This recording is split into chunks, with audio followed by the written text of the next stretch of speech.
Question 1. In what way does your media use, develop or challenge forms and conventions of the real media products? In this evaluation, I'll be explaining how my poster, trailer and website uses, develops and challenges media conventions.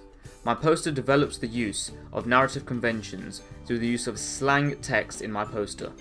This develops the conventions because the norm of the poster for text is going to be non-slang and fully understandable English. This is so it can attract the most potential audience.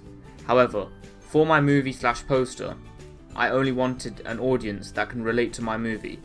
The genre conventions also develop the use of media conventions. This is from the mise-en-scène used, such as the snapback hat and the sunglasses on the main character. However, from the lack of mise-en-scène and the digitally embedded background, this is why the conventions have been developed. Normally the poster would have an urban area and an actual picture for the background. However, I cut out the main characters as well. This meant that I had flexibility of where I could put them, as I knew that I was digitally making a background. This adds a sense of comedy and unrealism to the genre, which is why it develops the conventions. My poster uses and develops institutional conventions. This is because it has some of the institutions at the bottom of the building block. However, I did not want to use all of them. This is because it could look cluttered and could have a chance of being overwhelming for the audience. However, my poster uses the institutions by having the Times newspaper on my poster. This is a big company, so the audience can trust and have faith within the movie. My poster again both uses and develops the use of representation conventions such as people and places. This is because on the front, the main thing that pops out is the main images on the page. This is the main character and the secondary character. As they are both back to back, the first impression that the audience will get is that they are against each other. The genre also pops out of the main character. Taran is smirking, meaning he is up to something mischievous, and the secondary character, Zahir, has a serious face. This could be a binary opposite. This shows that the audience can tell the genre of the poster of being both a comedy and a social realism. However, my poster also develops the representational conventions by having a digital background showing urban buildings. This means that the audience can get a sense of unrealism and could feel like they can expect anything from the poster and the movie. This could make it more intriguing for the movie, which is going to make them want to go watch it. My media poster uses the conventions of cinematography.